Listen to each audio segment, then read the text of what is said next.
I start by installing the pole, these small pieces. You have 2 or 3 of them. So I'm zooming with the camera, not sure if you see hopefully properly. And also notice I'm working with the well on the floor, and there is a large carpet underneath to catch the balls if they fall, so they don't roll away. You may have the hub fixed on the well or just removed from the well, it doesn't matter. So this is one of the poles. You need to find the proper position, but first I'm using light grease, only light grease. This is a good grease, not sticky grease, and no oil. Why not sticky grease? Because the poles will stick and you don't want them to stick. That's why I use light grease. So the way I do this, I have a small Q-tip, and it's important not to put too much grease on the pole. I will just smear, just a smear. This is one of the cuts for the poles. Again, you may have 2 or 3 poles. If you have 2 poles, there is one cut like this which cannot take a pole on it. Just careful where you place them. I just smear the area for the pole, and then I will smear the bottom of the pole, the one that goes onto the hub. Smell it all around, front, rear as well. And now let me try to place it. It takes only one position. So just find the correct position. In the correct position, it sits completely flat. And basically you can tell it stays there because of grease, but again it's a very just smear grease. Also align the cut of the pole. And then I already placed the 2 others. I have 3 on this bicycle, but again just want to make sure. I think I put too much grease.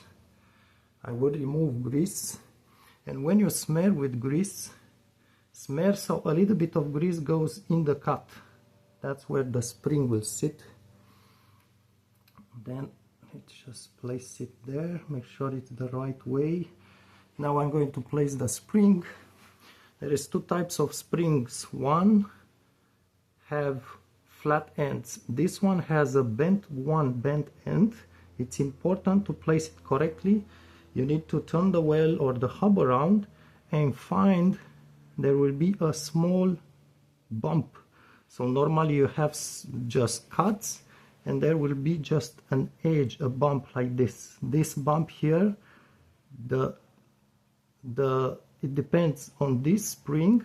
The bump, the 90 degree cut has to go past this bump, right here to the left, not to the right, because this 90 degree bend should not be on the right of this black bump, because it will prevent the pole from working properly. So the 90 degree cut of my spring will go here, and the other end of the spring will also go in this. It's a small cut just past this bump. That's where you have to place it.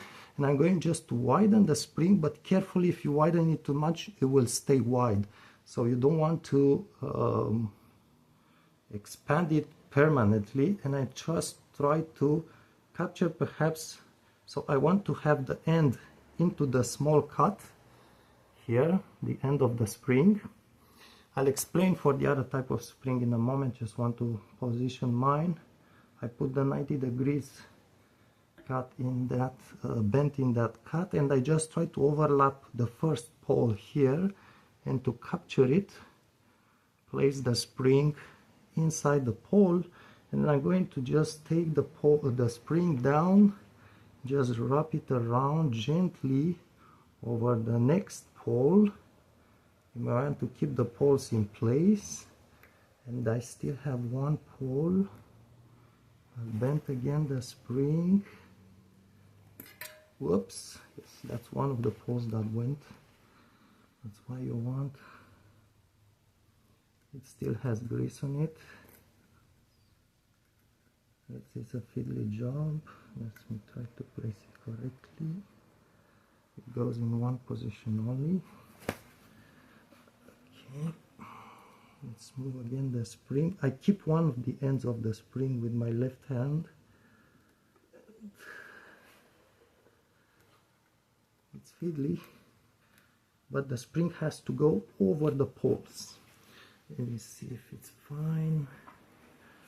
So I have tried to keep my hands away from the camera, but it's not necessarily possible. So the spring is really small, and I actually try to get a small needle or nail to lift the spring if you need so. Okay. And I just want to make sure the ends of the spring are at the correct place. That's what's important. Just tossing a bit the spring. Okay, let's see now if the spring is getting over every pole. Not sure about this one. So basically you check the poles, they release, all of them, and I think my spring is fine, but I'm not quite sure because I cannot really see the end properly. I think it's fine. Okay, I think it's fine. Let me explain. Not sure if there is enough light. Let me check the camera. Oh, sorry, the camera shifted.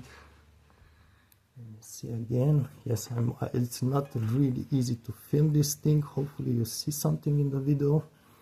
So I have to put the end of the spring in this notch here.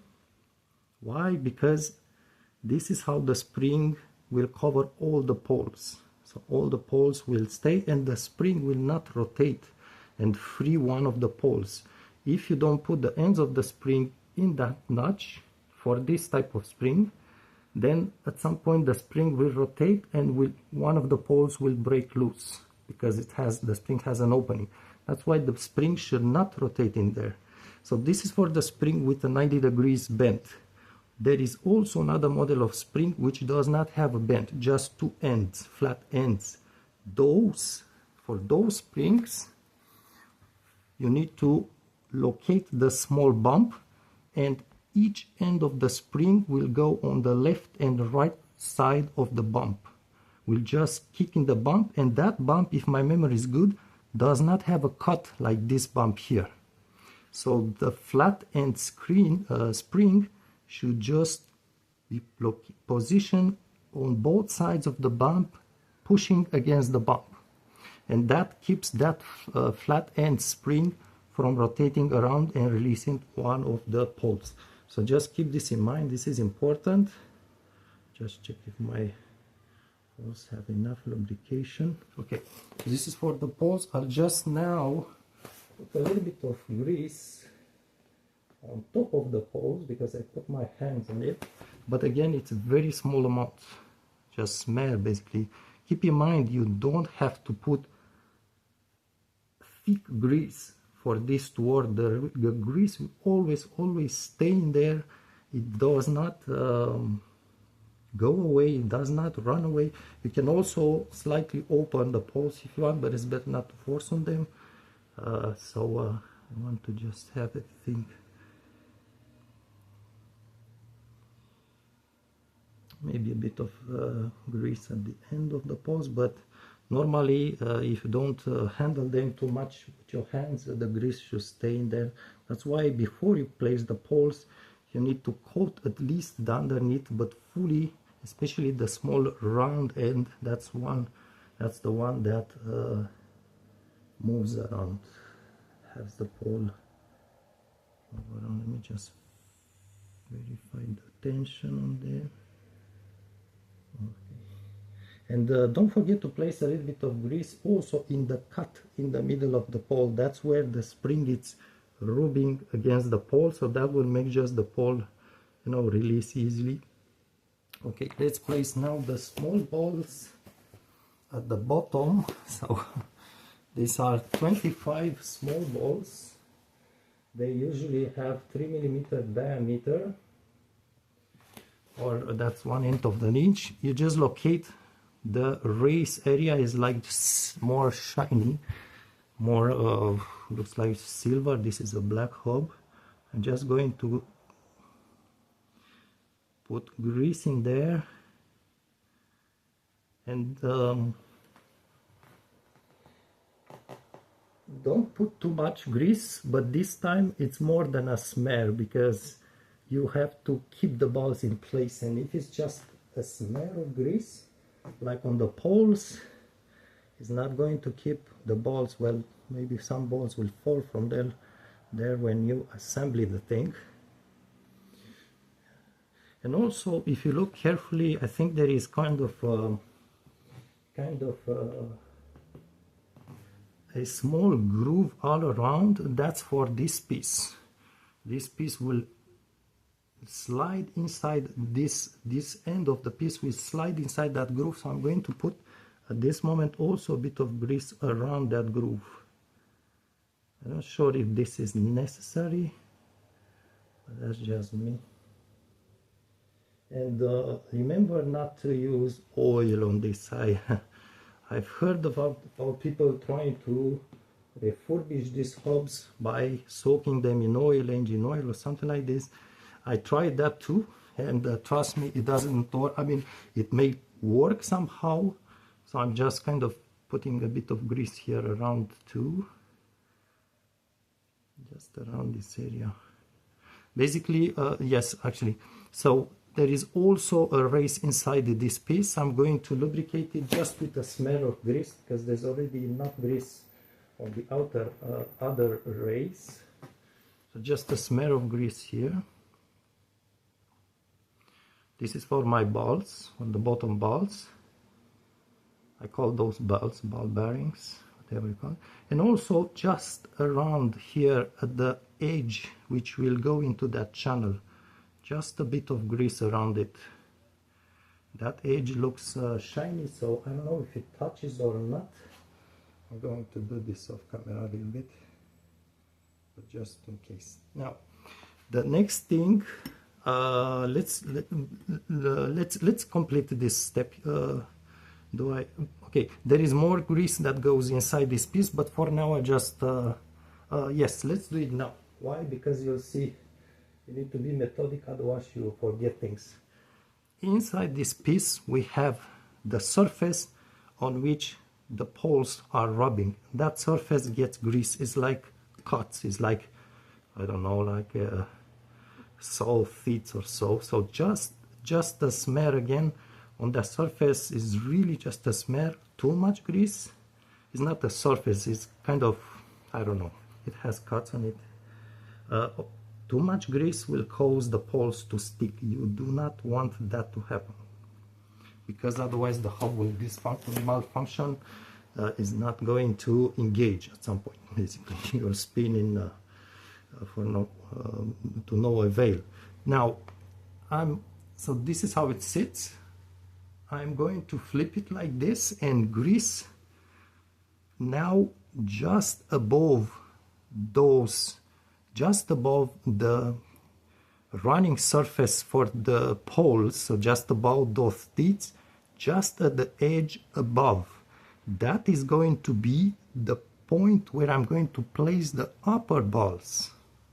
So as it sits like this, just underneath the surface for the poles, that edge is the race for the bottom balls. I did smear it.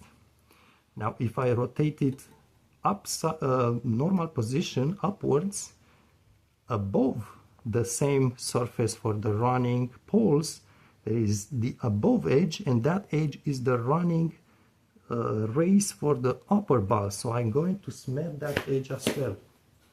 So on this piece that I keep in my hand, on the outer shell of the hub, there are three surfaces to grease: the race for the poles, the edge under this edge, this race, which is the race for the lower balls, and the edge on top of the race for the poles, which is the race for the upper balls.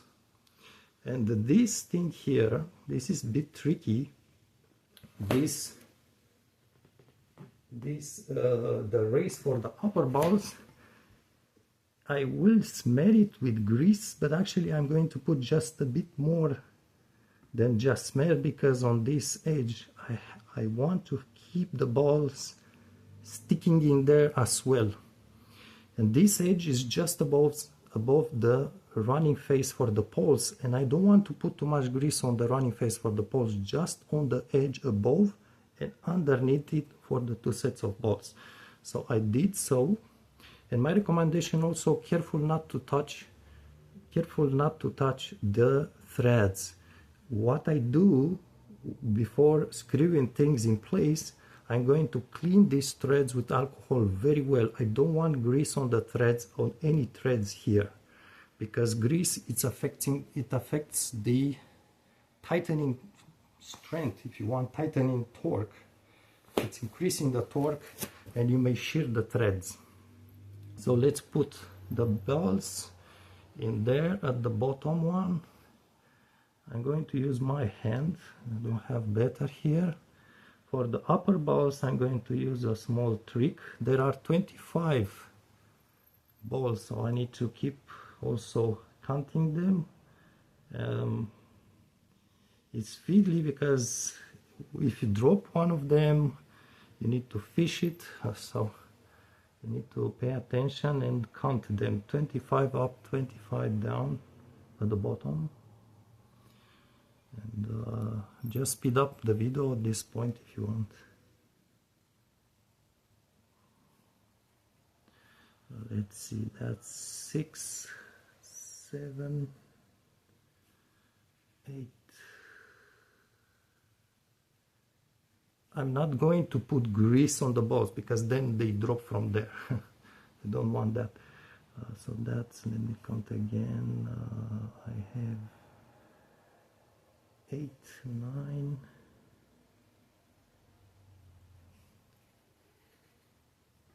10. Let's see, camera is still there. 10, 11,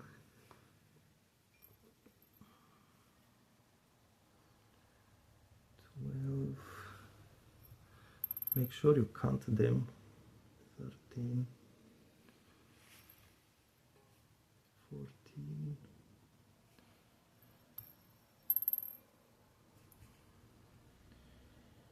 15, 16, 17, 18. Make sure the balls are sticking on the hub, not too far away. When you are going to place the outer shell, they drop from there if they are not sticking properly. That's 8, 19, 20, 21, 22,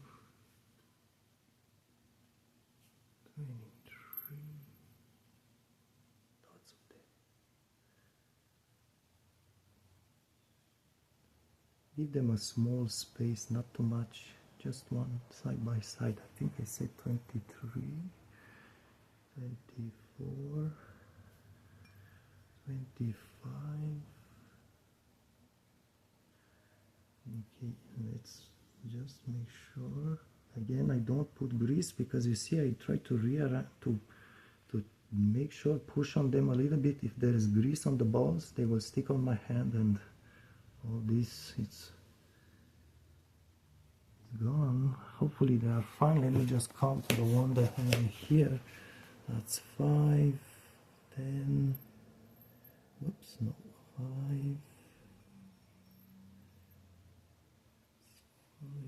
10, let's try again.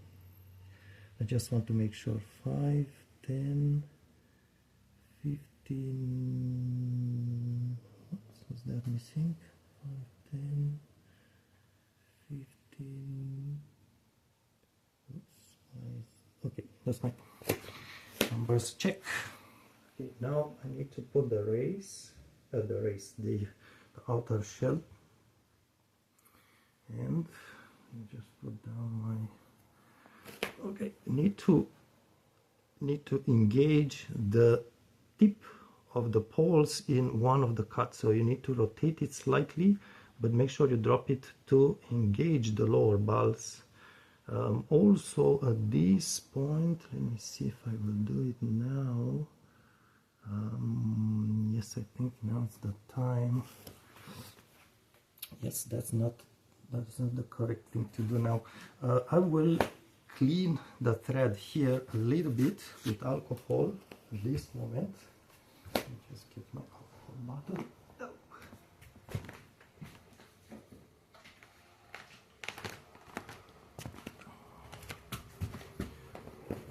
I need to put the spacer as well.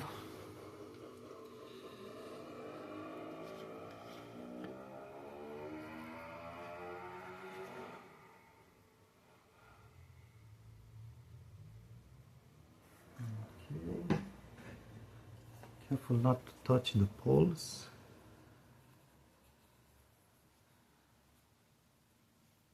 It was already clean, but I just make sure double check it's got grease on it. Okay, now I will place the spacers. The spacers are either 2 or 3 usually, I think. I'm not sure if it can vary. And I place the thicker spacer at the bottom. I don't think the surface really matters. Possibly one surface will look rougher because it sits outside, so in between the spacer the surface is going to be more round, so I'm going to put the flatter, rougher surface of the thicker one here. I think, let me see, I'm not sure if the pawl does rub on this thing or not. I don't think it does. No, I don't think, because this spacer will you will see will lock the upper locking ring in place. Okay, so 1, 2, I think it's the same thickness. Just put the rough surface bottom. I have 3, but you may find 2. I don't know, maybe sometimes there's just 1. Okay, so these are the spacers. Now let me think about it. I can engage this piece. I think I do. Okay, so let's engage the outer shell, and again needs to be rotated a little bit to engage the poles, and just drop it in there. This point it should rotate one way, obviously. Okay, so and this is the trick part. I need to place this locking ring, top locking ring, which is also the did you see it on the camera? Let's just check. No, you didn't see it. Let me just adjust the camera a little bit. Okay, so now I need to place this locking upper ring, which also happens to have the race for the upper balls. So my suggestion at this point is to try to place the balls inside there, not to stick them here because they may drop from there. I'm just going to, you have to lubricate the surface, but I will leave it at the end.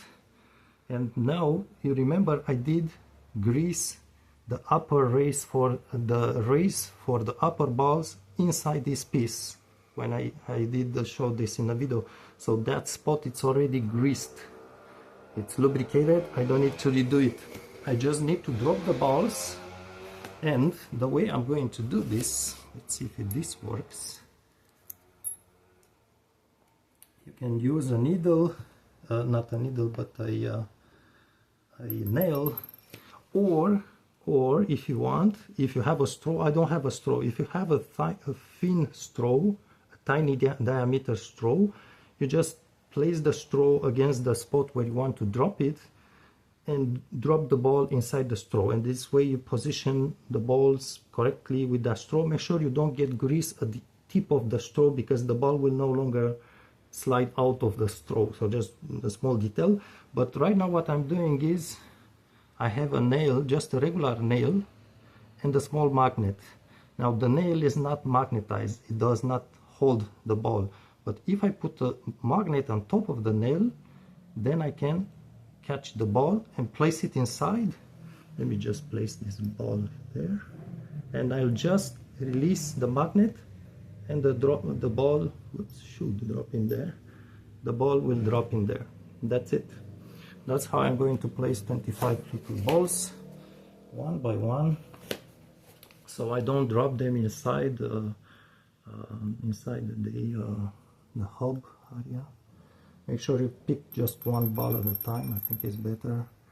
So it does take time, not too much, and try not to pick the other balls when you drop them in there. Maybe you can pick more than one at once. I don't know. Try it. I think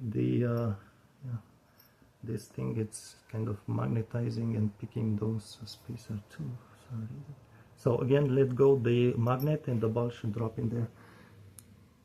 Let's try two at once. Maybe it's slightly faster. This is just to drop them at the right spot, right? Careful with the grease. Sometimes the grease gets on the nail and oh boy, too many. Let's try only two at once. Not too bad. I do use a nail. Why? Because sometimes you have a magnetized screwdriver, but that screwdriver will not let go of the ball, so you don't want that. You want to let them go.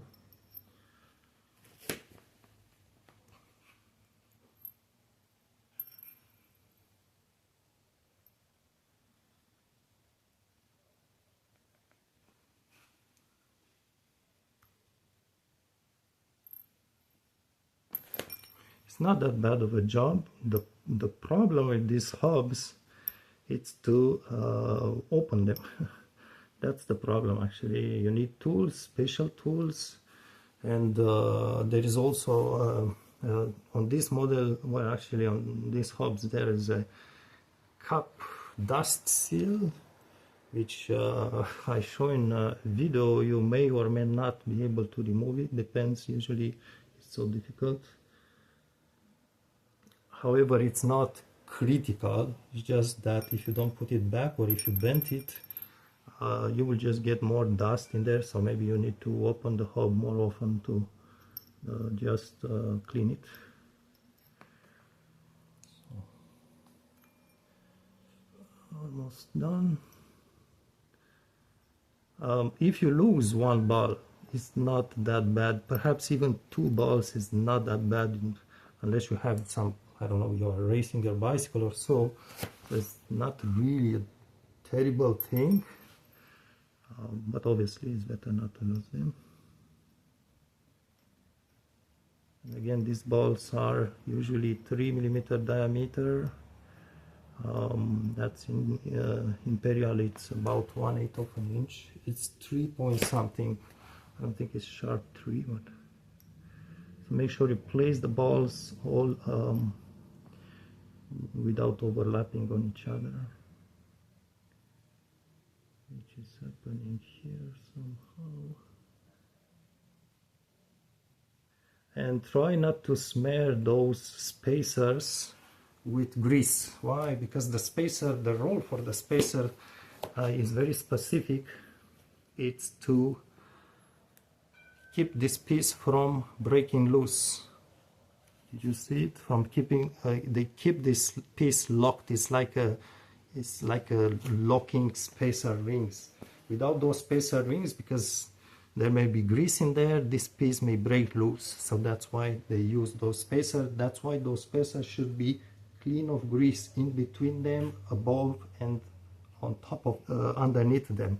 You need to clean them with alcohol before placing them there, and keep them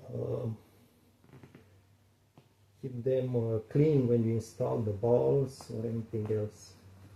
Okay, so now I place this lock, what I call a locking ring. It has a race at the top. I'm going to put grease on it, but careful not to put the grease, not to put smear grease on the thread and also on the bottom surface.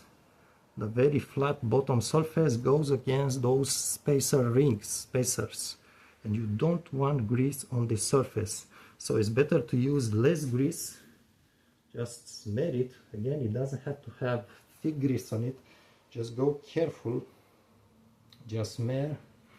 I'm sure you can see it. Smear only along the race. And if you get grease like I just did on the flat bottom surface, then I'm going to wipe it with alcohol at the end, just to make sure there is no grease on the bottom flat surface, so this piece doesn't break loose somehow.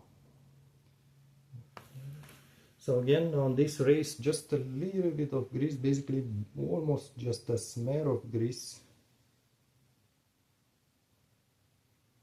and it's plenty enough. I already put grease on the other race surface, on the black large piece. Let me just try to clean a bit that grease onto the flat surface with alcohol.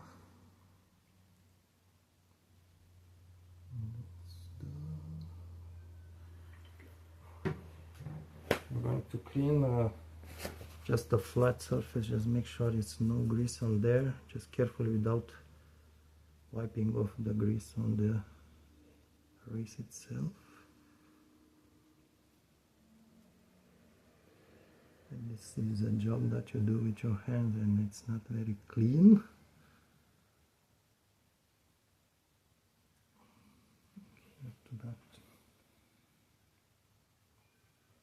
Again, try not to put grease on the threads.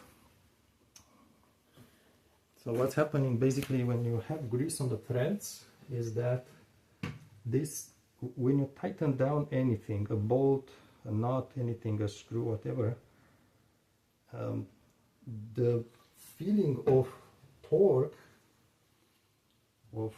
of resistance when you tighten it, comes from the friction of the threads. Threads have friction against each other, right? The two parts.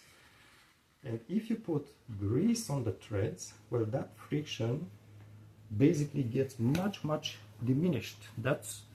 So at that moment what happens is you force with the same amount, but the tension, mechanical tension on the threads increases by a factor of 2 or 3 or 4. So basically with the same amount of torque you risk not only you over tighten it, but you risk stripping, just tearing the threads. That's why you don't want never grease on threads. Okay, so I'm placing this, trying to place it, drop it in there maybe with 2 hands. Okay, and this piece here, it's always reverse thread, so to tighten it, it's going to be counterclockwise. I'm going just to start tightening it by hand.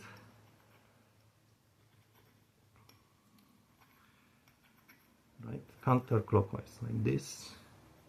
Usually it's the only counterclockwise thread here, and I've heard that the bottom, the core piece, mine, I didn't remove it from the well, but I've heard that the thread on that core piece that it's attached on the well, usually it's normal thread, but just forum, someone said sometimes it's a reverse thread, but I assume it's normal thread at the bottom attachment to this well of that piece. Now this piece that I just put in there, this locking ring, upper locking ring, the silver one, this it's tightened against those spacer rings, and that should give it the correct torque to stay fixed, but that does not remove the tolerance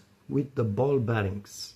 In other words, this piece locking ring, it's pushing only against the spacer rings, not against the ball bearings. The ball bearings will have enough tolerance, so when you tighten it down counterclockwise, it will not, you don't tighten it against the ball bearings, only against the spacer rings. So this is just engineering, it's called tolerance. And I don't know if I will tighten, probably I will not tighten it in front of the camera.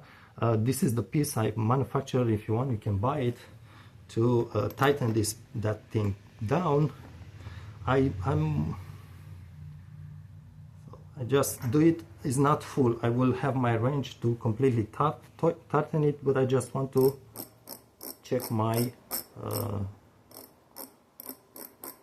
my hub is working properly. There is no loose in there. There was no wear on it. I just removed it, disassembled it to clean it, to make sure it's fine. Okay, so basically the job is done now. All I have to do now is to place back this cup. I will let you watch my other videos where I explain how to remove this cup. It has to sit in there. I can do it for you if you want, but you won't see it on the video anyway. So it has to sit right against this top locking ring, the silver one, and all the way past the threads. All the way, it has to sit flat in there. And then sometimes, well, let's finish the video with this. Sometimes I recommend putting a little bit of grease around this before you placing back. Why? Maybe next time is going to be easier to remove, but I'm not sure about this. But if you place any kind of grease on it, after you insert it fully, make sure you wipe the threads with alcohol, isopropyl alcohol. Make sure about this, so don't leave grease on the threads. Then obviously you have this, you put the rest of the, can I do it for you maybe just for the video? The rest of the sprockets.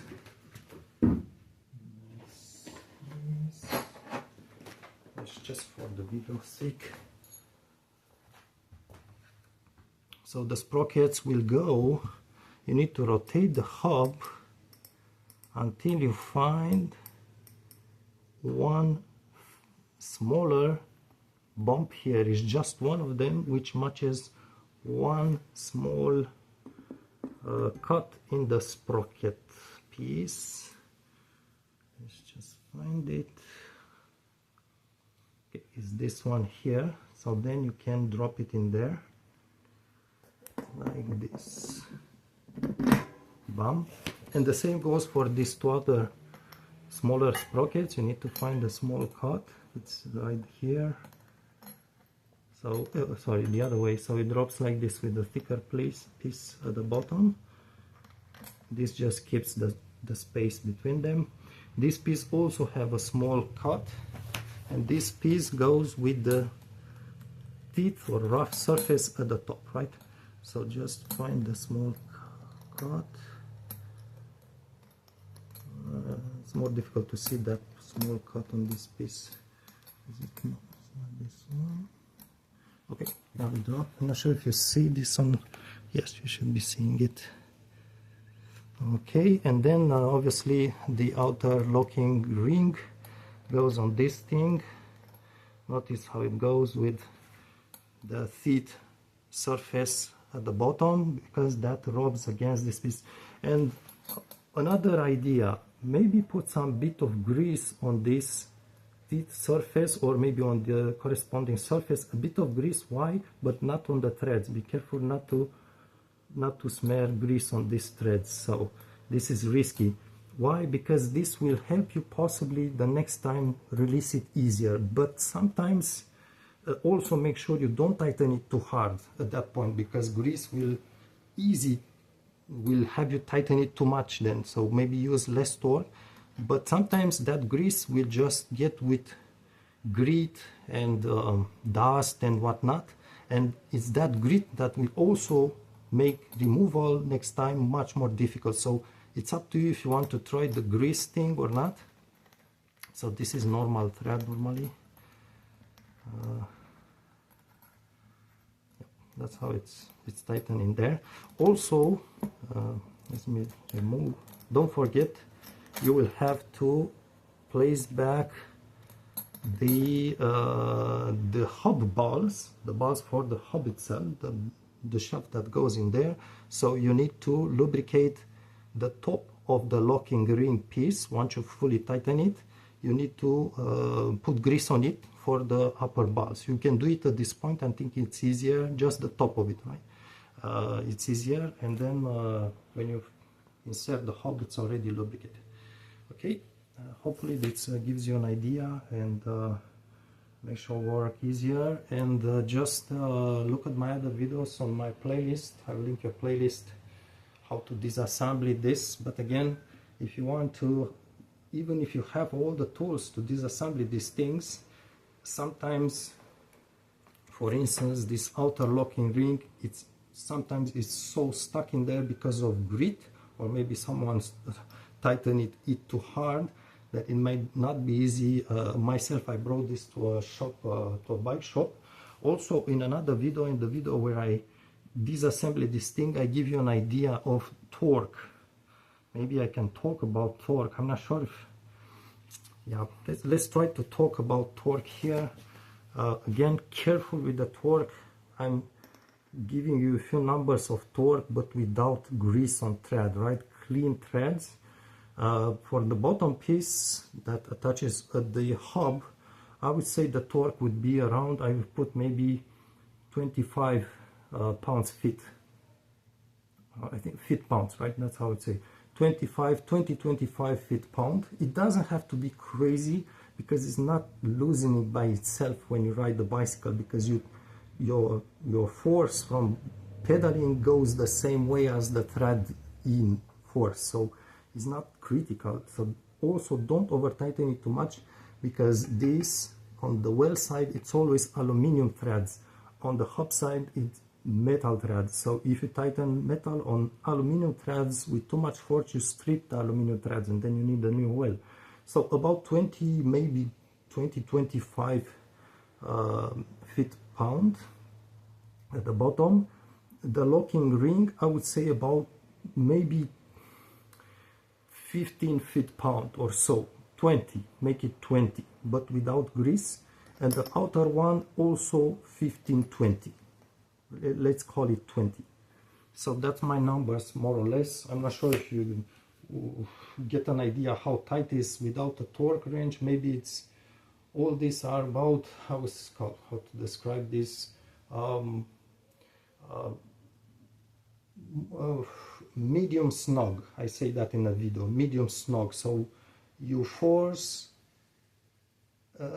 slightly more than a little bit. I don't know how to say more than this. Obviously it's not possible to put in words unless you give numbers. Okay, so not too much force on these things. Snug, a bit snug, a little bit more than snug, but not more than that, because you want to remove them easily next time. Thanks for watching.